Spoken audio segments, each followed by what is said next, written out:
book, Passion Awakens the Heart with Purpose. So when I took a look back on my life to ask myself the question, what is my purpose? What am I really all about? My purpose that I've discovered is helping others find their true essence of who they really are. So now, am I an expert in it? I can really say that I am an expert in it.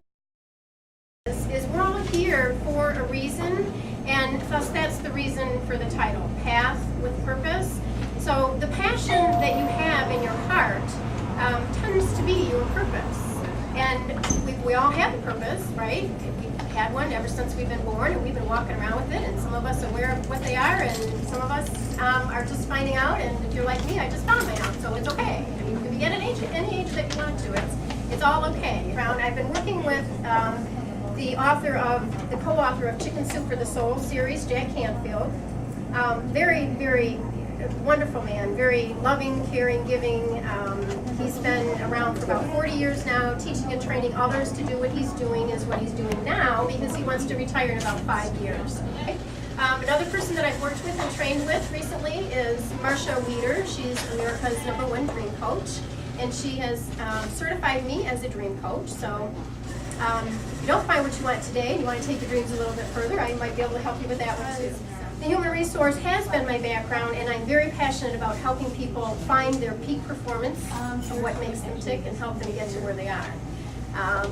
One of the reasons why I left corporate was we sometimes, and this isn't a fault of anybody's other than it's the corporate environment, is we sometimes like to take square pegs and put them in round holes, and that sometimes doesn't always work very well. How many people already know what their purpose is in life? What is your ultimate desire? What is your purpose? So what are you meant to do? What is the reason that you're here, really? Okay, so what are you good at doing? If you just pause for a moment and think about that question. Now, I want to share with you, that's all there is to creating a dream. When you think that you can't dream, you think that you can't make something happen, rethink it. Because you can. What you think about, you bring about, right? That's one of my sayings I've always had. What you think about, you bring about. So what does that look like? What I'd like you to do is take your hands, shake them out for a little bit. Shake them out, shake them out, shake them out. All right, get some energy flowing here. Ooh, this is good.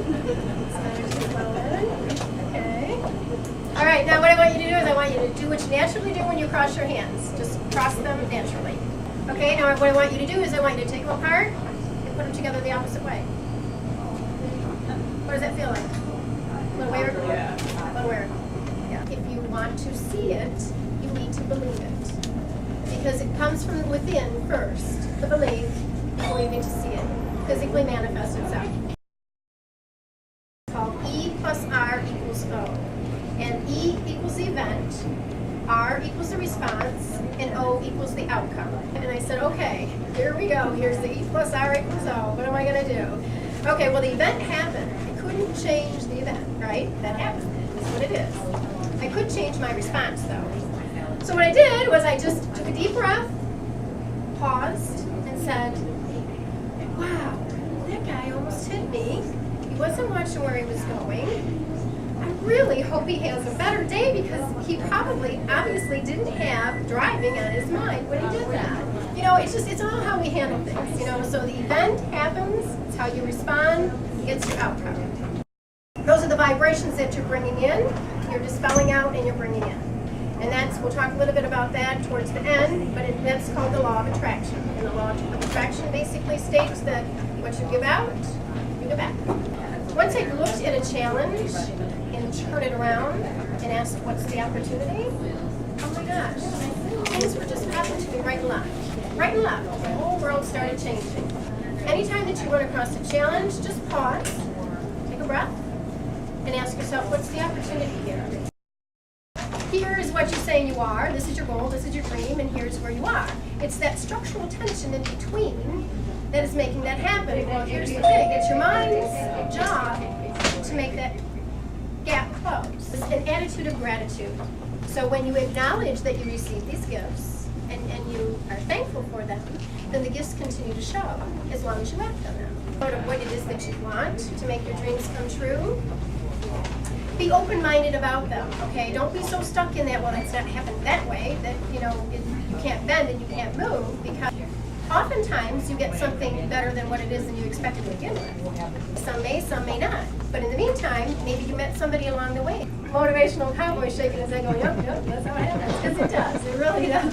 That's just one of the laws of the universe. So if you're giving out positive energy, you're giving out love, you're giving out joy, you're giving out happiness, empowerment, that's what you're attracting back in.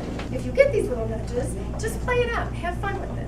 Especially if you start with a dream that you think that you can, or your goal is to accomplish in 30 days, I would recommend starting with a small dream, 30 days. I had a breakthrough on one of my goals and I was like, woohoo, hey! So, it's all how we handle things, so the event happens, it's how you respond, it's your outcome. I just saw Deb's speech, and she was very exciting, energetic, gave me a lot of positive encouragement, and I can't wait to see how it reflects. Deb did a great job today with her presentation. I really enjoyed it a lot. She's very motivating, really gave me some great ideas to think about with my passion and doing what I really want to do. So I'm looking forward to reading the book and getting a lot out of it. So thank you, Deb, for the motivating factors.